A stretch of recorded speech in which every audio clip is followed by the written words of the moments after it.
Okay, welcome back to the Deering Acting Studio Podcast. Hey, very good applause there. My name's Matthew Deering, here with Jason Jackson and John Luke Grubb as usual. Hello boys. Everybody. How are we today? Hello. Fabulous. I just had an espresso in the back. Nice.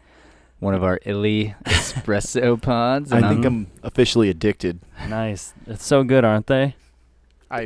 I'm always waiting to get to my next opportunity to make an espresso. Did he say espresso? I almost Close. did, but I thought I caught it. I feel like I have to say something about that. He was catching himself. Well, speaking of being amped up, which I am, I'm very amped up. We have a special guest today. Mr. Matt Englehart from FORD Robert Black is here today. Hello, Matt. Thank you for having me. Absolutely. We got the applause button going just for you, Matt. Excellent. This is really cool. So, you're the first agent we've had on the podcast, and the most interesting and best looking Matt we've ever had. Well, I appreciate that. I try on the podcast.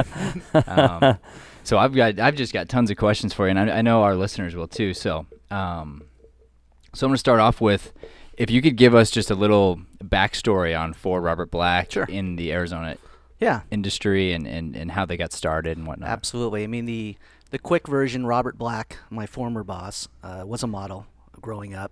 He started his agency, Robert Black Agency, I believe at like 21. Really? Wow. And was in business, was doing well, focused mostly on modeling more than anything. And 94, he was approached by Ford Models, Inc. to form a partnership, which he did. Okay. And the original mandate was that we were kind of a scouting hub, to be honest, more on the modeling side more than anything. Uh-huh. And eventually he realized that there was a demand for acting, voiceover, or talent in general to supplement for the acting side, the modeling side. So we eventually became a full service agency, which we are today, and we have all departments. So are you still connected with FORD in that way? Yes, we are. It is confusing because a lot of people get confused by the name FORD Robert Black. It is a co-branded name. We're the only co-branded agency in our network. Okay. Everything else is corporately owned. There's FORD New York, FORD LA, FORD Miami, those types of things. So, but we have a 50-50 partnership with them. And again, mostly more applies to the modeling side of things than anything. So we still scout for them. And if there's somebody that we think that might be really great, we send them to New York or LA for more on the modeling side than anything. That's awesome. So how did you get connected with FORD Robert Black to start off with? Yeah, I mean, that's a good question. I mean, I was in LA working for another agency, and I had some family stuff going on, so I ended up coming back to Arizona. And to be honest, it was really like back in the day. This is going back 20 plus years. With you had the internet, you had some things, but not as prevalent as today. So basically looked up Arizona talent agencies, and it was one of the ones that popped up. I actually did apply to all of them and talk to the different agents and owners, and they're like, who do you represent? And they're like, probably nobody you've ever heard of. So it was a shock coming from a major market like an LA or Hollywood market versus a secondary market like Arizona. So, and they were the ones who kind of reached out. I came back to town. I actually worked for Fox Animation. I worked for them. They had a studio here in town. It was on Camelback, like 27th Street. Okay. And worked on their first film, which was Anastasia. So I got a credit on that.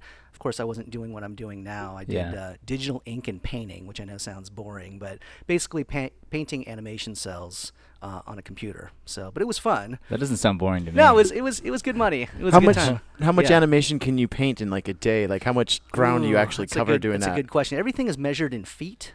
So yeah, I don't even know if you're kidding. Like, no, the actual cells, it's feet. Wow. Yeah, feet of film that you're actually working on. Because you think about it, I mean, it's like every cell, like every movement of every character has to be painted in ink. So let's say Bugs Bunny's gonna do an Air Jordan basketball slam. How many feet would you have to draw? I mean, a lot, actually. Yeah. I mean, I wasn't doing the drawing. It was just the ink and painting, but it's a lot because you have to account for all of the movements from the minute he gets the ball to the minute he, dunks it in the basket. It's painstaking. I mean, it's one of these things. Classical animation is something, what I learned is something you have to really love or you really shouldn't be in it. So, I mean, it's one of those things. So detailed, is that just... Yeah, I mean, just like you have to, want to draw, you have to be a part of that process versus like a Pixar or something like that that's all computer generated. There's still a lot of work there, but not as much as far as I know in classical animation, which is like, again, drawing every frame, coloring every frame. Wait, so you weren't digitally painting? You were I was digitally painting, okay. but there are artists. We had character animators in between artists, which is kind of like the movement from, like, if you have a character that's like this and they move their arms, all that in between space they're actually doing. So, and special effects and whatnot, obviously the audio, the editorial side of it too. So, Are you saying you basically at one point somebody turns into an engineer over an artist almost? Well, not necessarily. I mean, I guess there's probably a mechanical process, but you still need a human being to do it. So, and there are different departments that probably cater towards more of that type of thing. It becomes a little bit more, not scientific, but more engineering based. Probably more on the 3D side of things, I would say, which I didn't really work on. But so it was a huge studio. I mean, there were like 117 countries represented. The combination of the studio was mostly Irish and Filipino, which I am, which is really funny. You're Irish? I'm Irish and Filipino. I know. You wouldn't think, well, it's completely misleading because my last name, I was adopted, so my last name is German. Okay. So, and then my parents are Caucasian, so my brother's Caucasian, and a biological brother or a biological son. So I always got a lot of looks when they expect to see some Aryan kid walk through the door. I'm like, okay. But working in the studio, yeah, I had people trying to speak Tagalog to me, and it was an experience because it's like children playing. I mean, there's candy and again toys everywhere, and I mean it was a fun experience for sure. So I worked on that one. I started to work on Titan AE, which was their follow-up one. Cool. Which didn't, at the box office didn't do very well at the time, but I didn't get enough hours on that one to actually get a credit. I do have a credit on Anastasia though. Interesting. Titan AE. I like that a lot. Yeah, there's a lot of story behind that Yeah. one, and I mean stuff I won't go into, but it was I wouldn't say it was, I hate to say suicide mission, but it was there were a lot of internal things that were going on with that project. But it is what it is, and it was still fun. But Cool. They closed the studio down. I ended up turning in my 2 weeks. I got close to one of the producer directors, a guy named Gary Goldman. His partner was Don Bluth. And Gary's like, hey, we're going back to LA. Do you want to do this? I'm like, no. he goes, you have to love it. And I said, You're right, you have to love it. So at that point in time, the second week of my 2-week resignation, Robert Black called and said, hey, we have a spot open. Would you be interested in being an agent? And I'm like, yeah. And you were in Arizona already. I was doing already this in other Arizona job. at that point. See, that's awesome. I love that story, and we talk a lot about passion here and mastery of craft. And I can just speak on Matt's behalf here and let everyone know he is a master of craft because the FORD Robert Black agency, which you've been sort of the head of for quite a while from the talent side of things, is top notch. I mean, just unbelievable. And then having said that too, I was reading some of your bio, and it seems like you might have been almost destined for this job. You had a bit of an experience with parents and advertising and sort of being connected in the world. Yeah, advertising. I mean, I grew up mostly in LA, but also here in Arizona as well. And my dad working in advertising sort of forced us to be in different markets. So I lived in LA, I lived in Seattle, I'm a New Yorker by blood, so New York City, born in New York City. Lived in North Carolina, whatnot. But what got me into the industry was being in LA. And I have an older brother who had a friend who was an actor, again, going way back, a guy named John Timko. And he was in, Battlestar Galactica and all these things a long time ago. And I remember he came over to the house, and I was interested, but I was 9 years old at the time. And he told my brother, he's like, oh, there's a demand for ethnic kids. Your brother should do it if he's interested. So that kind of started the journey. So I have an acting background, and that's how I got into the business. I didn't know that.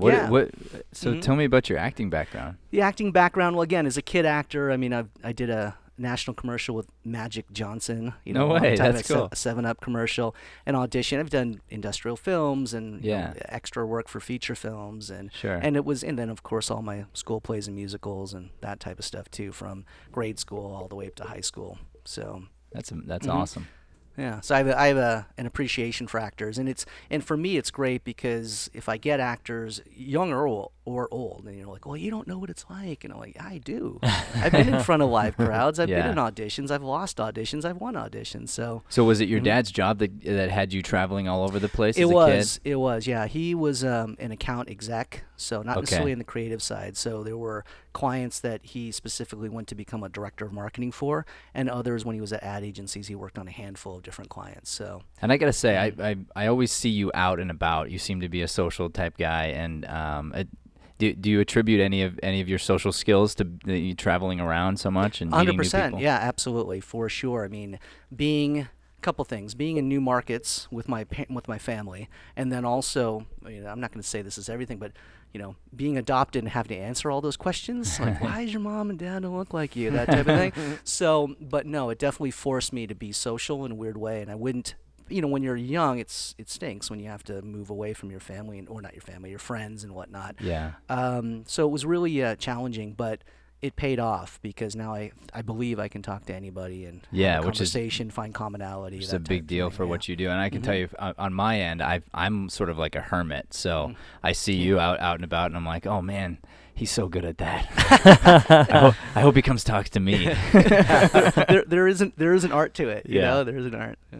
Absolutely. So okay, so let's get into some of the questions maybe the actors might be interested in. So. I'll start off with the big obvious one. What do you look for when you're signing an actor? An actor comes in and they want to show you what they got. Sure. Well, I mean, again, it's what I look at is mostly what we do here in Arizona is commercial and industrial films more than anything, at least in my opinion. And with that in mind, it's a needs-based business, and I've got people that may drop out or move to LA or whatever it may be. There's always situations that are changing, or people that aren't available because they got a new job, what have you. So with that in mind, it's really about finding things I may not have. I mean, I don't just select people because, I need a African-American guy with dreadlocks and blue eyes just so I have one. It's really dictated by the market itself. So they're not like playing cards. No, no. I mean, it's kind of weird. There's a certain side of collection, but I won't collect somebody just because they're a certain type. There has to be a need involved. So I'm looking at things when I'm looking at casting and realize, hey, I don't have a lot of East Indian people, or I don't have any Arabic people, or those types of things. Those are areas that, you can't just like open a book and find somebody, but if there's somebody that comes through our open call or submits to me via mail or email, that's somebody I'll probably consider a little bit more than somebody else, even if their experience level isn't as amazing. But it also depends. If they're a kid or a teenager, I'm not expecting a lot. If they're 30 plus, it really just depends. If they have a look that is very commercial, it could work. If they have a look that is very specific, it becomes one of those issues where it's like, you may work, you may not work, because the market happens as it happens. Yeah. Things roll in, as you know, so it's not necessarily, we don't get a printout every month what comes up, or every year, like, here are the things that are shooting in Arizona. So, so it happens as it happens. Nice, we can really plan need to know ahead. basis. It'd be amazing. It'd be amazing to have that. Cool. So speaking of that, then, from your perspective, how has the industry changed since you've gotten involved? I think more than anything, it's definitely become more inclusive. There's this battle cry to have more, representation around the board of all ethnic races, which I'm all for, obviously being an ethnic myself. So, but back in the day, it wasn't really the case. Like, I had a lot of great-looking biracial people, and gorgeous people, and they couldn't get a job to save their lives because advertisers had a very hard time figuring out, like, well, are they African American or are they white? And it's like, well, they're both, really. So that's a group now that definitely is in demand. You see in breakdowns, I know you see this, ethnically ambiguous. A lot. So, and that doesn't necessarily just apply to biracial people. It could be anybody. And I've got people that are, like Brenna, who is Eastern European, she but nails she gets it, called on a lot of Latin things, and and it's great for actors. Some actors are like, well, I'm not this or that, and it's like, it really doesn't matter necessarily. If you have a strong reason, like, I don't want to do this because it conflicts with my beliefs or whatever, it's one thing. But if it's just a look, it's like, many of my actors more than anything will say, who do you want me to be? It's like, you want me to be one thing? I have no problem with that. Sure, I'll be Latin, or I'll be whatever it may be.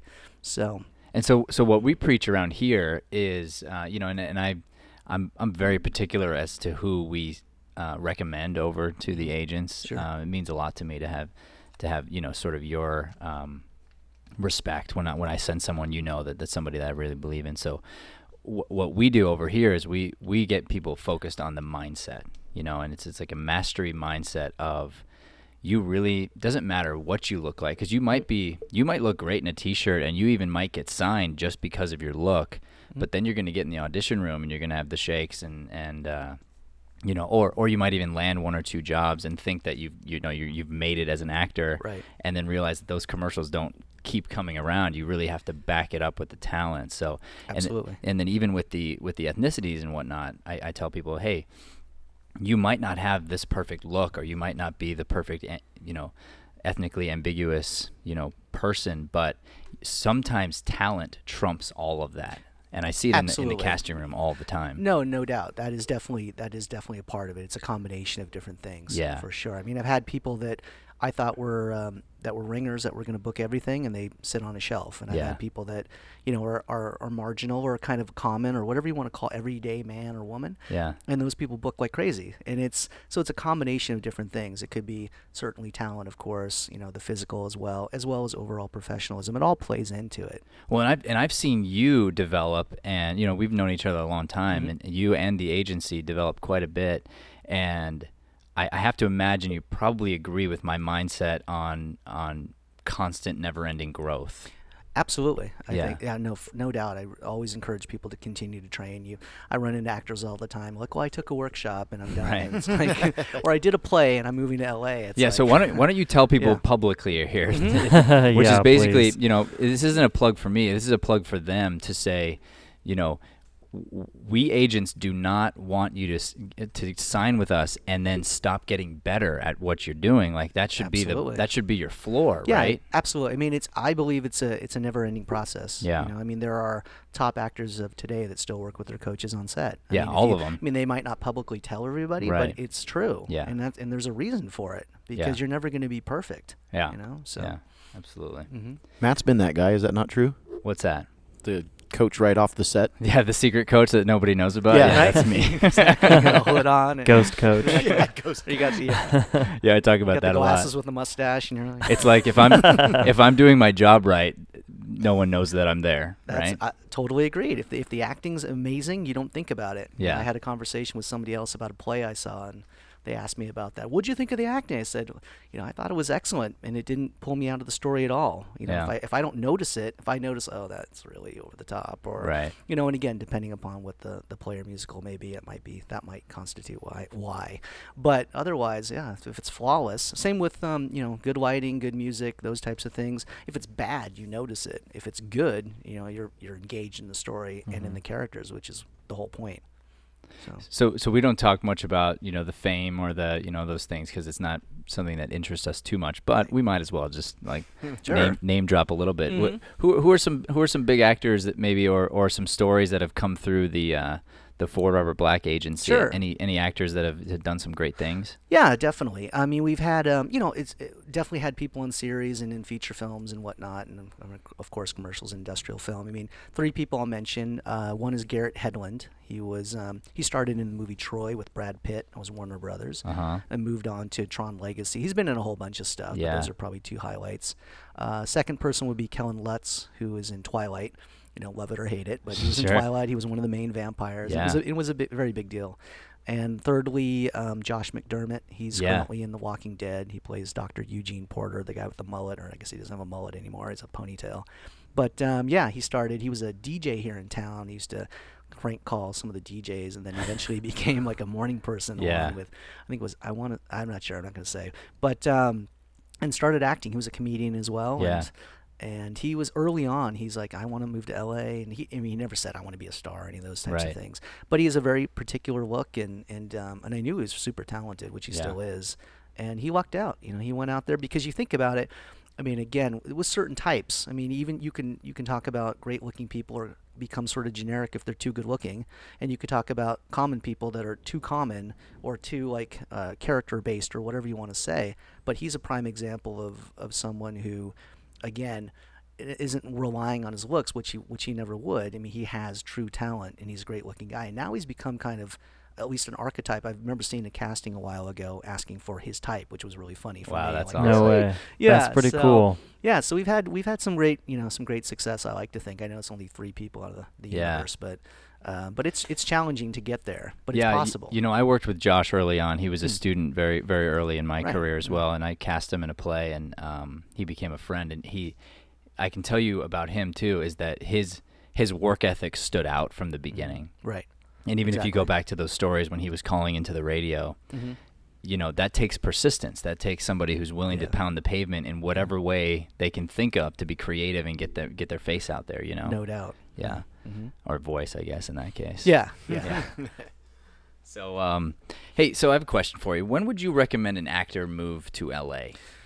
Ooh, that's a really good one. I mean, you know, the generic answer really is when they're ready. Yeah. And I think that might be different for different people. I mean, not only on the talent side and training side and having your reel, I mean, all those things that are really kind of minimum requirements. Well, in the agency, I mean, the industry's changed so much too, Mhm. where Sure. you know there are gigs happening everywhere. You can submit from anywhere in the world, true. and once again, like if you don't have the work ethic and the talent and the mindset to be in LA, Right. then I don't think you should be there, right? Like that's what you I mean agree. by I mean, ready. absolutely. I mean, LA is a tough town. Yeah. Because you walk out there and everybody knows somebody and everybody's doing the same thing you want to say. And I mean, I've got people out there right now that want to hang it up. They're like, oh, I'm so tired of this Yeah. town and everyone's a phony and everybody knows somebody else. And it's it's not only the ability, but it's also you have to think about things in practical terms. I Yeah. mean, again, do you have money saved? Can you support yourself? Are you going to get another job? And if you are getting another job, a day job, are you going to be able to do auditions and you know bookings? Right. You know, so it's one of these things where again I've had people that I thought were completely solid and they totally came back with their tail between their legs, and other people that figure it out and. You know, like a big part of it is perseverance. Yeah, And exactly. continuing to train and getting better and understanding how the town works because it is challenging, but it is doable. I mean, Yeah. if you know what you're doing, but you have to have the right foundation. Again, in terms of your training and all the rudimentary things you need to succeed. You can't be the actor like, well, I can't get headshots because they're too expensive, or I can't train with so and so because Yeah. whatever. I don't have the money to do those things. It's like you're either all in or you're not. Yeah. In my opinion, for that town. So let me ask you a question. Mm-hmm. You work pretty hard, right? What are you? As What far are as you? you know. Yeah. What's a typical day in the life? Typical. I mean, I'll be honest. A lot of my work revolves around emails and phone calls more than anything. And it's it's not necessarily. I mean, it's not hard work. I want to say. I mean, it can be because you have to think about. I'm a go-between between a lot of different entities all at the same time, and everybody thinks their project is the most important. And sometimes I'm dealing with casting directors, sometimes I'm dealing with agency producers, sometimes I'm dealing with production companies, and obviously the talent I represent as well. So the difference is, although I can probably argue, and it's tough for me because I've been doing this for so long. It's like second nature for me. But the interesting thing about my job is it really doesn't end when I walk into or leave my office. Right. It's not. I'm on you call don't have an pretty much. 8-hour shift. I really don't. Yeah. So which is great sometimes when I really need to get people information if something changes for a booking or what have you, or casting. And it's really annoying when people are hitting me up over the weekend like, hey, my girlfriend wants to be a model. Here are her pictures. It's like, dude, it's the weekend. Yeah. Come on. It's Easter Sunday, man. Oh yeah, no, seriously, I've had that. It'll happen. I know I'll get calls on Easter about, Yeah. and it will not only be like, "Hey, happy Easter," but my children want to. here, look at this picture. So it's tough, and I hate being put on the spot. I try to be very PC about those Yeah. situations, but people do it all the time. Whenever I go to events, it's the same thing. Like, "Hey, it's my boyfriend. What do you think of him?" And I'm like, "For what?" So What's I the always most do. diplomatic way to get out of that conversation? Or like well, to come off with keeping face, maybe? Yeah, I mean, more than anything, it's I will basically say I'll take a look, and yeah. which is legitimate. That's a legitimate offer, but also depending upon what the circumstances are, I could say, hey, we're not the only game in town, and people, because a lot of people are like, oh, if you don't want me, like what am I going to do? And I'm like, well, our needs and the needs of other agencies might be totally different, so. I try to play that angle, I mean, in a positive way, because again, not everybody's going to be right for us, because if I have 5 of you, I don't need a number 6. So, and that might change, but you're not going to know it, and I'll know it, and you might not be available at that point in the game. So the other thing I can do is I can defer to our open call, which we have every Thursday. It's 3 to 4. It's literally an open call for models and actors to come in and be seen. I mean, not by me, but by somebody else. So that's something else, which is I think a lot of people are satisfied by. So they're being seen. It's legitimate. It's almost like a casting for a casting. It is. It's an open casting essentially. It's just an hour each week, but and we do fairly well. We've gotten some great gems out of that. People that thought, oh, I don't think I'm pretty enough, or I don't think I'm talented enough. We're like, oh, you're perfect. Yeah. You know, they have no idea. They really don't. So it's a good tool and evaluation for them. But yeah, but otherwise, I mean, it's not really a black hole. It's not like I'm just skirting you, because it is legit. But sometimes on the spot, of course, I can't evaluate someone's talent. Yeah. I can't tell if you're a good actor by staring at you. My version is I'm a general contractor, just out of the blue, party people just start pulling up pictures of their kitchen remodel. Oh, right. Yeah. Hey, about how much would this be? Yeah. Yeah, or people will say, I've got 1,000 people following me on Instagram. It's like, okay. Congratulations. It's Exactly. So do you believe it's better for an actor to approach the craft more like a practical and like as maybe like a business instead of versus like just stars in the eyes type of thing? Yeah, no doubt. I mean, absolutely. I mean, again, if you are in this business for fame and fortune, ooh, you might have an unwelcome surprise. I mean, if you go in, I think at the core of every great actor is you have to love acting. You can't be in it because of the ancillary things or the things that you might get. Other than being a great actor, in my opinion. I mean, that's... No, I think that's true of all of life, because if you go back to your story, you'd have been animating, but you didn't love it, right? So you're willing to start over to do something you love, and now I hear your story, which is, hey, I work all hours of the day through the weekends whenever I have to make sure that this job gets done right. Yep. And actors need to hear that, because it's not a you can come to class once a week type of thing. It's not a you just go to the gig whenever the gig comes up. But this is a minimum, day job, 8 hours a day. You should be thinking about, how do I get better? How do I market myself? How do I put myself out there? If you want this to be your business, you need to treat it like a business. Yeah, I mean, it is show business. That's right. And you're your product. So in order to make your product better, you have to improve yourself. Yeah, and invest in yourself. Yeah. Not only in training, but everything else that goes with it. Yeah, for sure. The same way Apple's not going to, put out a phone that's not updated and new. We hope not. Right. So right, well, whoops. Yeah. That's right. I forgot you're a PC guy. No, actually, here's the thing. Privately, I'm an Apple guy. Oh, okay. Professionally, I'm forced to be a PC guy. It's a pain, but it is what it is. I got that. Yeah. All right, cool. So speaking of social media, you brought that up. You guys are killing it on social media. I just love the FORD Robert Black social media. If anybody hasn't gone there, you need to go on Instagram. Is your Facebook strong as well? Maybe. I don't go on there either. I'm not a Facebook guy, so I really can't tell you. I want to say that the posting is all probably pushed through all those. Sure. Through all the platforms. Well, your Instagram is on point. I mean, we try, and thank you for that, because it actually, I mean, I'll be upfront. I don't really handle any of that because I'm not a social media person. I have presences because I kind of have to. Right. And not to say that there isn't value and some fun in it, but it's work. It's another job. Right. It is. You're constantly trying to engage your audience. And more than anything, what I've found, particularly on Instagram and probably all social media, it's engaging all the time, meaning, posting all the time. Yeah. I've got people that post like 3 times a day, for better or worse, Yeah. Yeah. So well, and our philosophy is lifting people up. So I don't go on there really much either, but our company does, and our philosophy is, if we're posting, it's to make somebody else shine, or to give some sort of a good positive influence out in the world, and then maybe comment or like other people that are doing that same thing. Right. But it's never self-centered, how many likes can I get type of thing, you know. No, exactly. I mean, we're really just again, touting what we're doing, and like it's the same thing. It's promoting something, but more than anything, because there's an importance to it in a sense. I mean, it's kind of expected, and I would say probably more importantly on the print side of things than on the acting side of things. Although we did just start a acting side Instagram, which is FORD RBA Talent. Oh, nice. Which was good. I mean, there was a little bit of confusion over the different types of posts when you have Yeah. high-end models and Right.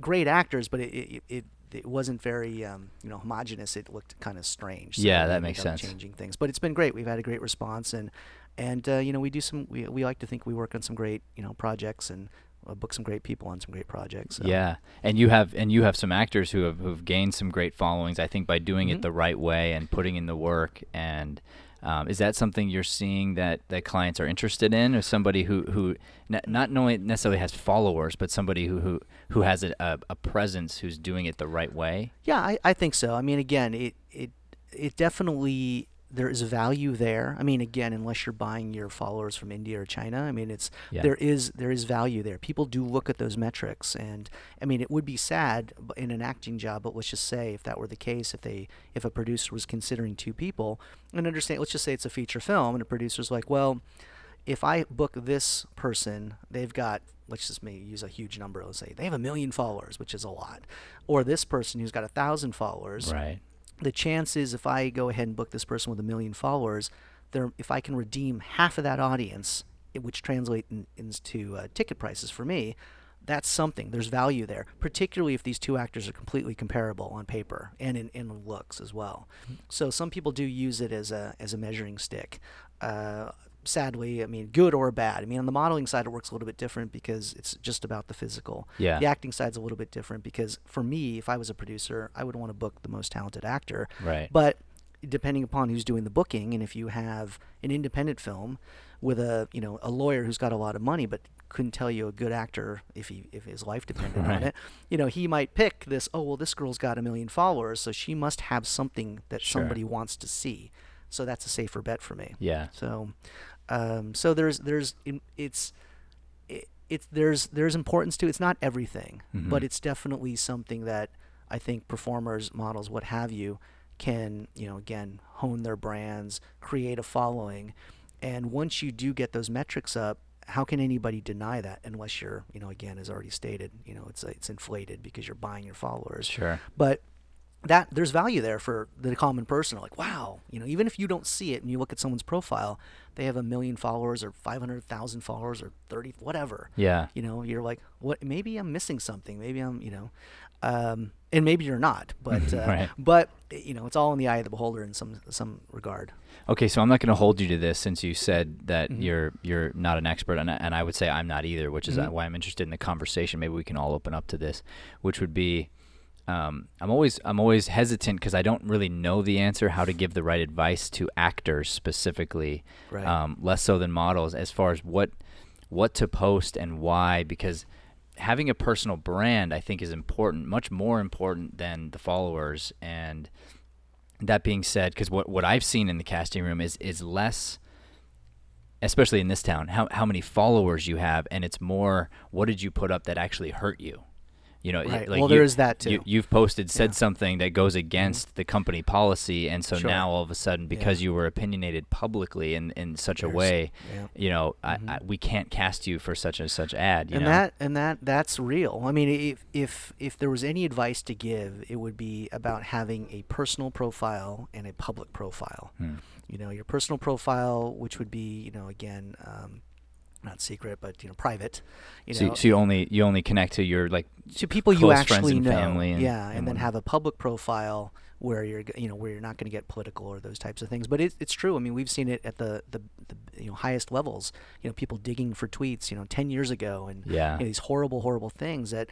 And it's arguable. Like, is that person changed 10 years later? I mean, I like to think yes. You don't know. But regardless, it's there. I mean, for me, looking at things like that, it's like, you have staff. Have somebody scrub that. Like, what's wrong with you? Yeah.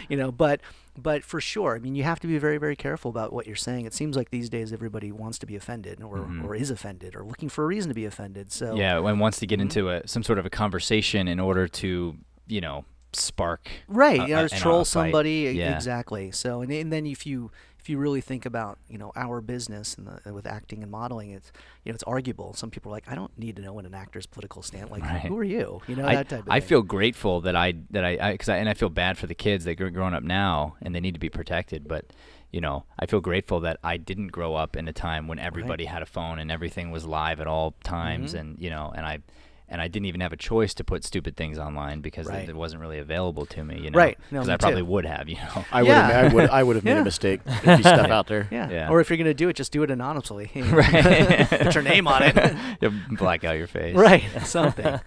But no, people do need to be careful about what they post, and it's tough because it's arguable. It's like, no, do I need to know what you ate for breakfast or dinner or lunch? No, I don't. If that's an interest, or if you're a food person, or if you're a chef, or whatever it may be, that could have value. But determining what has value and what doesn't, that is a very big question. And more importantly, considering, like, if I post this, would this offend someone? I don't know. That's something I think you learn over the course of your life. Yeah. Not necessarily That's something. true. There's no guideline to say, unless it's really The inflammatory. guideline might be if Yeah. I'm asking myself that question, then probably That's don't put it probably up. a really good measuring stick. Yeah. Mhm. If you're questioning what you're going to post, then you probably shouldn't post it, or at least think about it. You know. It seems like almost anything, or almost everything you post slowly puts you into a profile box of somebody who doesn't know you. Almost anything, whether it's Yeah. you and your dog.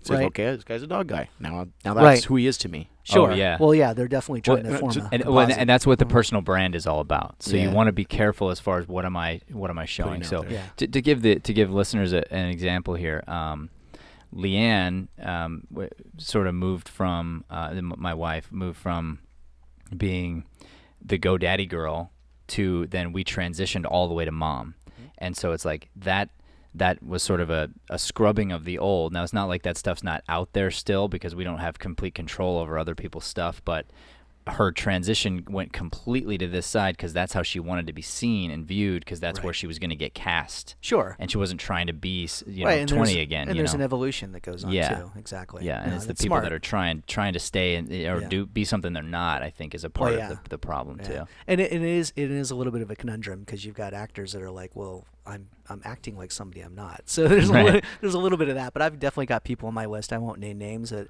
definitely that people are holding on to different things, and I'm like, you're not this person anymore. Right. But it is them and it isn't them at the same time. It's like you're not Exactly. going to compete with people that are half your age, or if you're a young guy, yeah, putting gray in your hair isn't going to make you an old man. It's like, I mean, on the stage it works.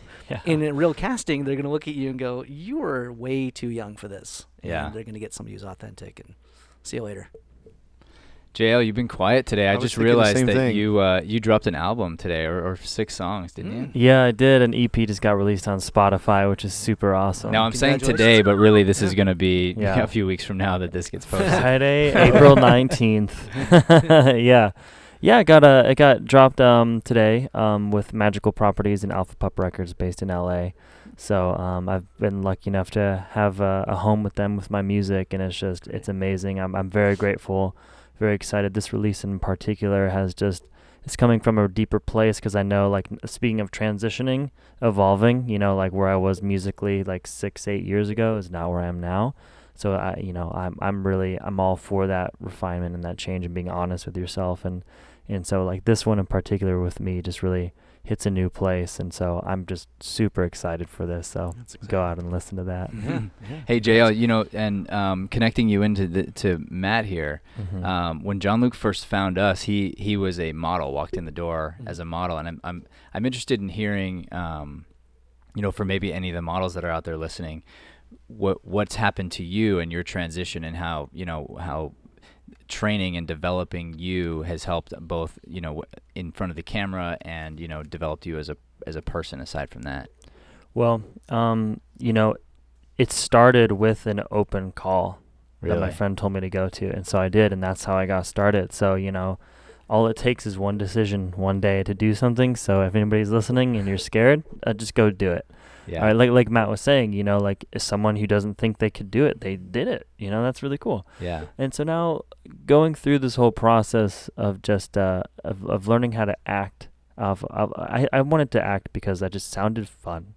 It's something that I'd never thought I was gonna do, to be honest, because I'm a big music guy.